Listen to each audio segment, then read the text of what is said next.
Good morning all of you. So here is today's the Hindu newspaper news analysis. So let's start. और आज का जो important day है वो काफ़ी खास होने वाला है, तो वीडियो को पूरा देखिएगा, स्किप मत कीजिएगा। तो जो आज का डे है वो मनाया जाता है विजय दिवस के रूप में, जो कि इंडिया और जो पाकिस्तान की वॉर हुई थी 1971 में, जिसमें एक नई कंट्री ने जन्म लिया था, वो था बांग्लादेश। तो इसके बारे में मैं आपसे आगे डिस्कस करने वाली हूँ, लेकिन अभी ये याद रखिएगा कि जो 1971 की जो वॉर हुई थी इंडिया और पाकिस्तान की, उसको अभी 50 ईयर हो गए हैं।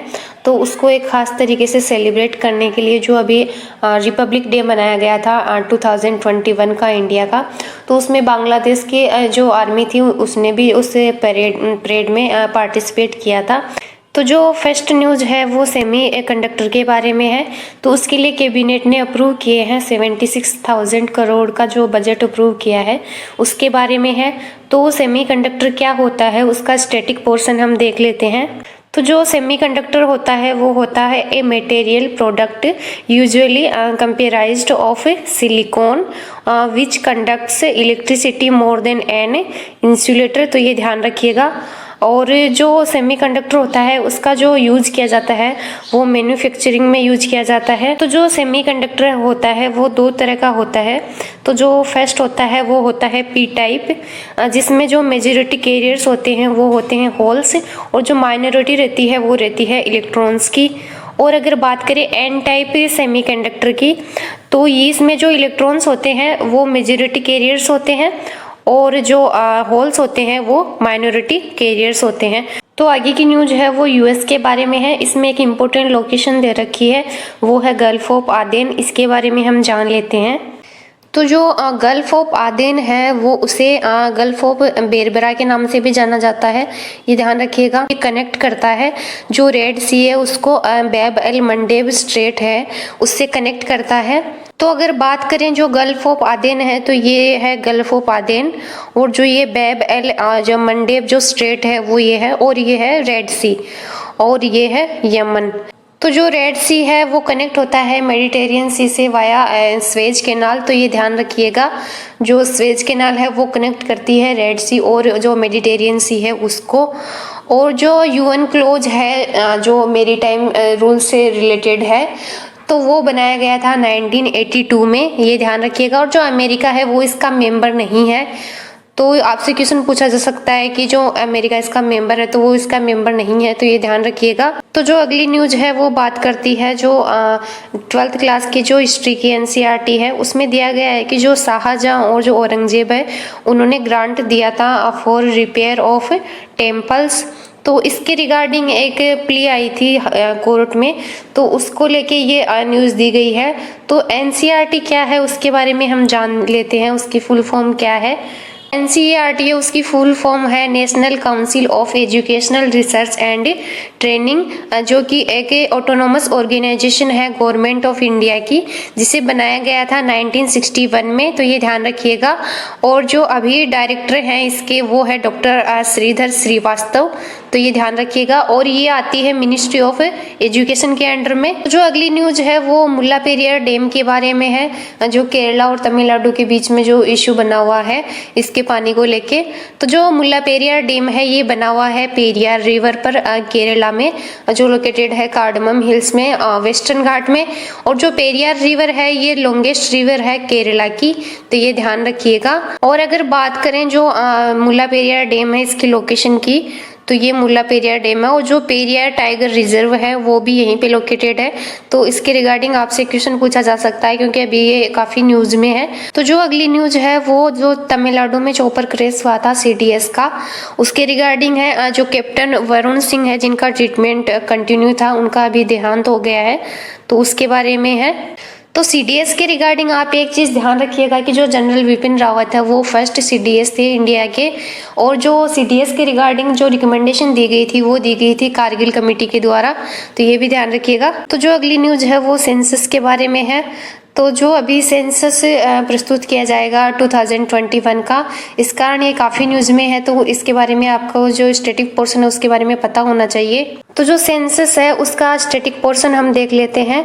तो जो 2021 का जो सेंसस है वो फर्स्ट टाइम फुली डिजिटल होने वाला है, ये ध्यान रखिएगा। और ये 16 नंबर का सेंसस है।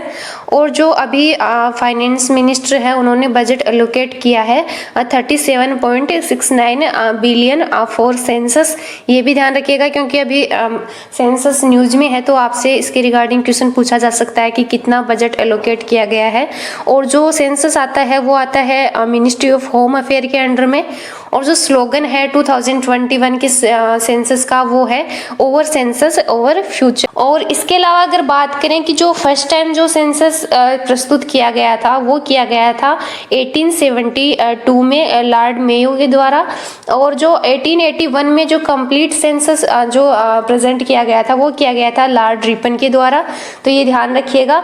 और जो 2021 का जो सेंसस है वो फर्स्ट टाइम काउंट करने वाला है जो ट्रांसजेंडर कम्युनिटी होती है उसको। और जो आईने अकबरी है उसमें भी जो पॉपुलेशन है उसके बारे में मेंशन किया गया है। तो आगे जो इम्पोर्टेंट एडिटोरियल्स दिए गए हैं तो उसमें जो फर्स्ट एडिटोरियल है वो बात करता है फंडामेंटल ड्यूटीज और जो फंडामेंटल राइट्स हैं उनके बारे में। तो जो minister of law and justice है किरण रिजिजू, उन्होंने बोला है कि our country can be made great only if we create a balance between fundamental duties and fundamental rights, तो ये बोला गया है। इसके अलावा एक और आर्टिकल का मेंशन किया गया है वो है right to freedom of speech, तो ये आएगा आर्टिकल 19 के अंडर में है। और जो आर्टिकल 51A है जो कि बात करता है फंडामेंटल ड्यूटीज की, तो उसमें जो इम्पोर्टेंट जो ड्यूटीज दी हुई है वो है जैसे to cherish and follow the noble ideas that inspired the national struggle for freedom, to uphold and protect the sovereignty unity and integrity of India, to defend the country and render national service when call upon to do so, to protect and improve the natural environment and to safeguard public property. तो ये जो natural environment वाला जो statement है इससे question पूछा जाता है कि ये जो फंडामेंटल ड्यूटीज है उसमें मेंशन है या नहीं, तो ये बिल्कुल इसमें मेंशन है, तो ये आप ध्यान रखिएगा। तो जो फंडामेंटल ड्यूटीज है उसका स्टैटिक पोर्शन हम देख लेते हैं। तो जो फंडामेंटल ड्यूटीज का आइडिया लिया गया था वो लिया गया था रसिया के कॉन्स्टिट्यूशन से, ये ध्यान रखिएगा। और इसके लिए जो संविधान में जो अमेंडमेंट किया गया था वो किया गया था 42nd अमेंडमेंट जो कि किया गया था 1976 में, ये ध्यान रखिएगा, जिसके द्वारा ऐड किया गया था पार्ट 4A इंडियन कॉन्स्टिट्यूशन में। और जो रिकमेंडेशन दी थी फंडामेंटल ड्यूटीज के रिगार्डिंग तो वो दी थी स्वर्ण सिंह कमेटी ने, तो ये कमेटी काफ़ी इंपॉर्टेंट है, ये ध्यान रखिएगा आप। 86th अमेंडमेंट किया गया था 2002 में, तो उसमें बोला गया था कि जो पेरेंट्स हैं उनकी ड्यूटी बनती है कि 6 से 14 साल के जो भी बच्चे हैं उनको कंपलसरी एजुकेशन दी जानी चाहिए। तो ये जो ऐड की गई थी ड्यूटी ये की गई थी 2002 में जो 86th अमेंडमेंट किया गया था। इसके अलावा एक काफ़ी इंपॉर्टेंट क्वेश्चन यहाँ से बन सकता है कि जो फंडामेंटल ड्यूटीज़ है वो ओरिजिनल कॉन्स्टिट्यूशन का पार्ट है या नहीं है, तो वो ओरिजिनल कॉन्स्टिट्यूशन का पार्ट नहीं है, इसे बाद में ऐड किया गया है, 42nd अमेंडमेंट किया गया था 1976 में, तो ये ध्यान रखिएगा। इसके अलावा जो इम्पोर्टेंट कमेटी रही है वो ध्यान रखिएगा वो है स्वर्ण सिंह कमेटी। तो ये वो 10 ड्यूटीज हैं जो फर्स्ट टाइम ऐड की गई थी, उसके बाद में एक और ड्यूटी ऐड की गई थी जैसा मैंने पहले बताया। तो जो आगे का एडिटोरियल है वो बात करता है जो 1971 की वॉर थी उसको अभी 50 साल पूरे हो गए हैं, तो उसके बारे में है। इस एडिटोरियल में जो इम्पोर्टेंट फैक्ट्स हैं उसमें जो फर्स्ट है वो ये कि जो 16 जो दिसंबर है उसको विजय दिवस के रूप में सेलिब्रेट किया जाता है बांग्लादेश में। और जो 1971 की जो वॉर थी उसमें जो बांग्लादेशी फ्रीडम फाइटर्स थे तो उनको बोला जाता था मुक्ति वाहिनी के नाम से, तो ये ध्यान रखिएगा कि मुक्ति वाहिनी क्या है। एक जो इम्पोर्टेंट चीज़ है वो ये है कि जो बांग्लादेश जब एक कंट्री नहीं बना था, अलग कंट्री, तब जो प्रेजेंट में जो पाकिस्तान है उसको वेस्ट पाकिस्तान बोला जाता था और जो बांग्लादेश है इसको ईस्ट पाकिस्तान बोला जाता था।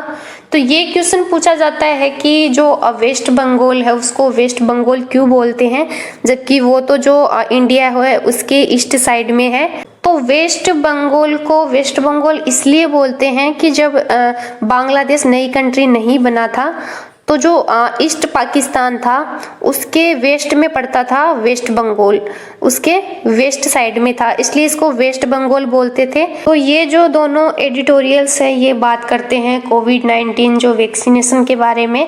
तो इसमें कुछ एग्जाम के पॉइंट ऑफ व्यू से कुछ इम्पोर्टेंट नहीं है। आगे का एडिटोरियल है वो बात करता है एग्रीकल्चर पॉलिसी के बारे में। तो उसमें बोला गया है कि जो फार्मिंग है वो प्रॉफिटेबल होनी चाहिए, लेकिन इतनी भी नहीं होनी चाहिए कि जो फूड है उसकी प्राइसेस ज़्यादा हाई हो। तो इसमें एक इम्पोर्टेंट टर्म है वो है एमएसपी के बारे में। तो उसके बारे में हम जान लेते हैं। तो एमएसपी होती है मिनिमम सपोर्ट प्राइस, जो कि अभी प्रेजेंट में 23 क्रॉप्स पर लागू होती है। तो ये ध्यान रखिएगा। और जो रिकमेंडेशन दी जाती है इसके रिगार्डिंग, तो वो दी जाती है commission for agriculture cost and price. आगे का एडिटोरियल है वो बात करता है स्पीकर ऑफ लोकसभा।